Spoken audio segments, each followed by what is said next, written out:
আসসালামু আলাইকুম, কেমন আছেন সবাই? তো সবজিটা বাগার দিয়ে দিলাম, মানে পাঁচফোড়ন দিয়ে। এটা পেঁপে, মিষ্টি কুমড়ার আলু দিয়ে করা, যে কোনো সবজি দিয়ে করা, যেভাবে আমি আগে হলুদ লবণ মরিচ দিয়ে সিদ্ধ করে রাখা, যে কোনো টাইমে বাগার দিয়ে টাটকার মতো হয়ে যায়, মানে ফ্রেশ হয়ে যায় সবজিটা। আর এখানে পুরি বানাবো, এই জন্য কালো জিরে, চিনি আর একটু লবণ দিয়ে আটাটা একটু মানে ভালো করে মেখে নিলাম। তারপর সয়াবিন তেল দিলাম, একটু খেতে ইচ্ছা করলো।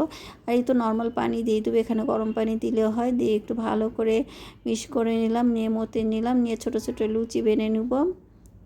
অনেক সময় বড় রুটি করে কেটেও নেওয়া যায় চাকু দিয়ে। তো এই তো ভাজা হয়ে গেল, আমরা খেয়ে নিচ্ছি।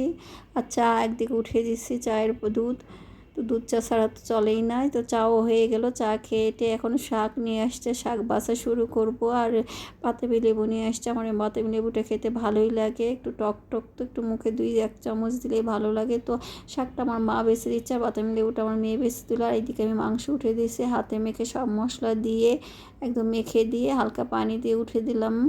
আর এই তো কচু, এই কচুটা 3টা তরকারি খাইছি, চচ্চড়ি, ভাজি আর এই ভর্তা করে খেলাম। এই কচুর একদম গোড়া তো পুড়ে নিলাম মাঝখানে কেটে। আর এখানে রসুন, কচু মানে তো রসুনটা একটু বেশি করে দিতে হয়, পেঁয়াজ আর কাঁচামরিচ দিয়ে করব আজকে।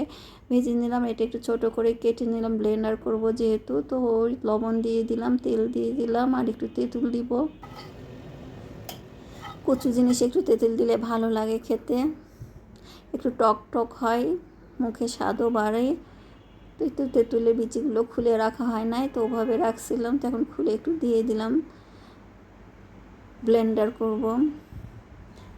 এই তো হয়ে গেল ভর্তাটা। আর একদিকে মাংসটা কষানো শেষ, রান্না শেষ, আলু দিয়ে দিছি, একটু ঝোলই করবো আজকে মাংস, আর আস্ত রসুনও দিয়ে দিছি।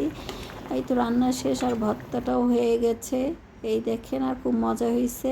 আর জাম্বুরা বাদামি লেবুটা আমার মেয়েটা বাসছে বসে বসে, তারপর পার্সেল আসতে চলে গেছে। আর শাকটা আমার মা বেছে দিচ্ছে।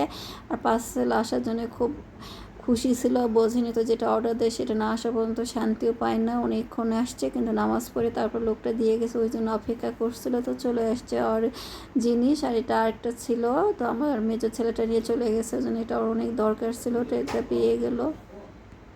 তো এই তো চলে আসছে এই জিনিসটা, এটা অনেক প্রয়োজন ছিল।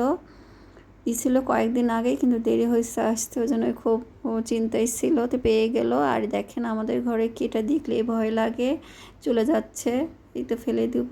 আর আমি এখন আলু ঘন্ট করব, আলুটা সিদ্ধ করে মতে নিচ্ছি, পানি দিয়ে রেখেছি। আর এই তো পেঁয়াজটা দিয়ে দিলাম তেলের মধ্যে, পেঁয়াজ আর কয়েক টুকরা রসুন আর জিরা ফোড়ন দিলাম, গরম মশলা দিয়ে একটু তেজপাতা দিয়ে ভেজে নেব। তারপর আদা রসুন জিরা বাটা দিলাম, হলুদের গুঁড়া, মরিচের গুঁড়া, লবণ, জিরা, ধনিয়ার গুঁড়া সব দিয়ে এখন কষে নিয়ে মাথাটা দিয়ে দেবো। 2টা মাথা মাঝখানে দিয়ে কেটে ফালি করে দিছে, আজকে মাথা দিয়ে ঘন্ট করবে। এটা রুই মাছের 2টা মাথা ছিল, সেটা দিয়ে ভাবলাম ঘন্ট করে ফেলি, কারণ মাথা বেশি দিন রাখলে ভালোও লাগে না।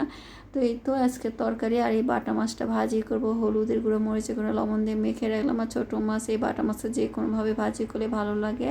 আর এই মাছটা আমি কষিয়ে নেবো, একদম পানিটা মরে ফেলবো, তেল বের হবে, তখন আলুটা দিয়ে দেবো।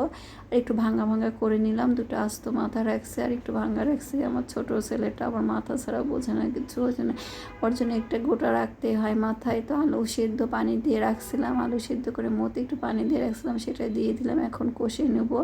তো একটু ঢেকে দেবো, ঢেকে দেওয়ার পরে যে পুটপুট করে ফুটে উঠবে তখন কষে। এদিকে বাটা মাছটা আমি ভেজে নিচ্ছি। আর বাটা মাছ কিন্তু লোহার কড়াইতে ভাজলে বেশি মজা হয়, মুচমুচে হয়।